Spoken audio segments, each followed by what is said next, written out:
En el Universal. Y hoy hay un texto bien interesante. Héctor, primero, gracias por estos minutos. ¿Cómo estás, Héctor? Muy buenas tardes. Hola, muy buenas tardes. Muchísimas gracias por la invitación. Nada cuadra en el supuesto secuestro exprés del obispo Rangel.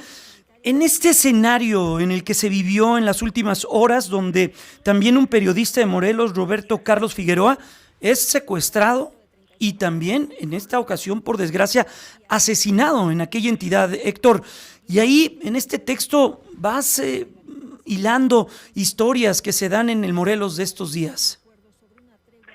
Sí, bueno, pues llama muchísimo la atención que la primera versión en el caso del obispo Rangel es que se pudo tratar de un secuestro express y cuando 24 horas antes, un día antes de la desaparición del obispo, se había dado también presuntamente por un secuestro express el asesinato del periodista Roberto Carlos Figueroa, que era muy activo como productor de un portal de crítica política que centraba sobre todo sus críticas en la actuación del gobernador Cuauhtémoc Blanco, de personajes cercanos a Blanco y fundamentalmente de los políticos que están hoy en el poder en Morelos, que han llevado al Estado a una situación terrible. Sí es cierto que, como dicen, que 2 casos de secuestro express en personas tan relevantes ocurrieron en menos de 24 horas. Imaginemos todo lo que no nos enteramos que está ocurriendo en el estado de Morelos, donde repuntaron los homicidios, son los primeros lugares del país en feminicidios, el robo en carreteras está desatado, la extorsión es una verdadera epidemia en todos los municipios de Morelos, la pugna entre los grupos criminales se está dejando muertos y despedazados en todas partes.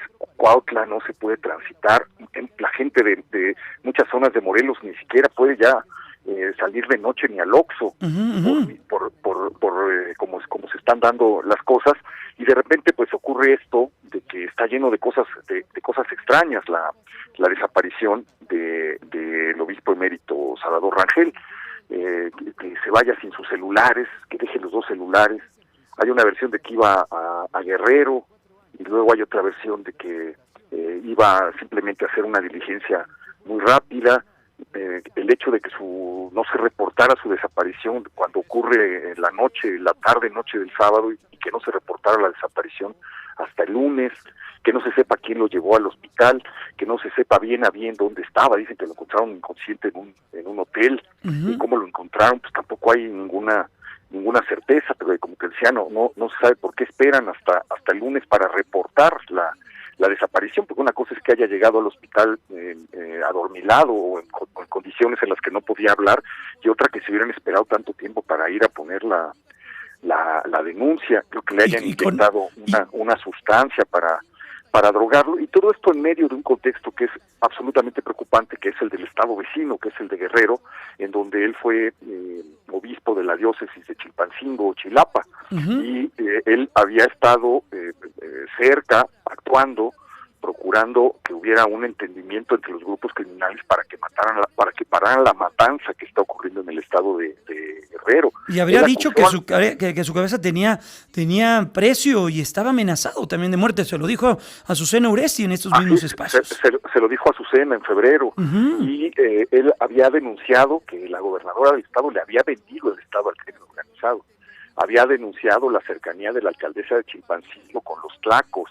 Decía que tenía videos donde aparecía el líder de los tlacos, Onésimo Marquina, al lado de Norma Otilia Hernández, la alcaldesa de Chilpancingo, y al mismo tiempo pues formaba parte de este grupo de obispos de 4 diócesis que habían estado tratando de que los criminales, ante la inactividad y la incapacidad del Estado de garantizar la paz de los ciudadanos, la seguridad de los ciudadanos, claro, se repartiera. Era realmente escandaloso y monstruoso que se repartieran los territorios, se pusieran de acuerdo para que no se estuvieran matando. Al parecer no lo lograron porque no se pusieron de acuerdo en el reparto de algunos municipios.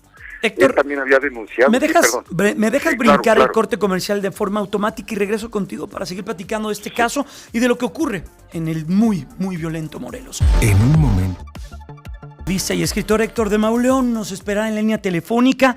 Continuamos con platicando de este tema, de lo que ocurre en el violento Morelos, el caso del obispo Rangel y por supuesto también lo que ocurrió horas previas con este reportero Roberto Carlos Figueroa, que se le atribuyó ahí un audio de inteligencia artificial en un momento donde hay un proceso electoral en aquella entidad de una de las candidatas. Y bueno, pues hoy estamos ante un escenario donde una de estas personas murió en un supuesto secuestro, y otro, un altísimo perfil de la Iglesia Católica, se encuentra en un hospital en un estado de salud pues delicado, por lo que se supone unas sustancias que le echaron en un secuestro express. Héctor, como dices, muy raro, algo no cuadra en todo esto que está ocurriendo.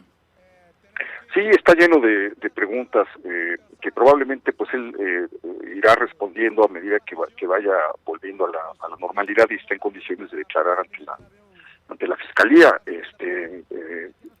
Pero pues lo que salta a la vista es el estado de descomposición brutal en el que Cuauhtémoc Blanco dejó el estado de Morelos, y la otra cosa es pues que el obispo Rangel actuaba directamente en el estado vecino, donde se había estado logrando en los últimos meses que los grupos criminales más sanguinarios y más activos llegaran a una especie de tregua o pactaran una especie de paz. No se consiguió. Se dio una matanza en febrero que dejó 17 cuerpos. Vimos los videos horribles que circularon en redes de cómo quemaron, patearon y ametrallaron a los muertos, como señal de que se reanudaba esa guerra que ha arrasado comunidades y pueblos y ciudades enteras, porque ya se está peleando en las 3 ciudades más importantes de Guerrero, en Acapulco, en Chilpancingo y en Taxco. Y al mismo tiempo acababa de denunciar que un grupo criminal, el Cártel de la Sierra, que había sido desplazado por los Tlacos, había regresado a retomar posiciones en el municipio de Leonardo Bravo. Entonces, pues no hay que adelantar vísperas, pero pues por la actividad en la que estaba metido el obispo, yo creo que no se puede descartar pues que esto haya sido un mensaje, hasta que no se aclare efectivamente si fue un grupo de la delincuencia común que por la descomposición de Morelos lo tomó en los minutos que salió de su casa y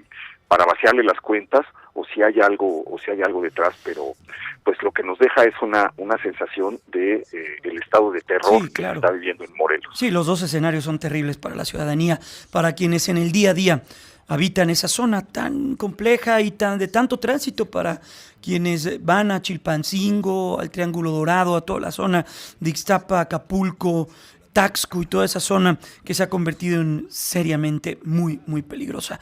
Héctor, gracias siempre por tus minutos, por tu tiempo, y gracias por esto, para ayudarnos a entender en este contexto que está ocurriendo en la violencia en el país. Cuídate mucho y que estés muy bien. Gracias por la invitación, un abrazo muy fuerte. Hasta pronto. Es Héctor de Mauleón, periodista y escritor.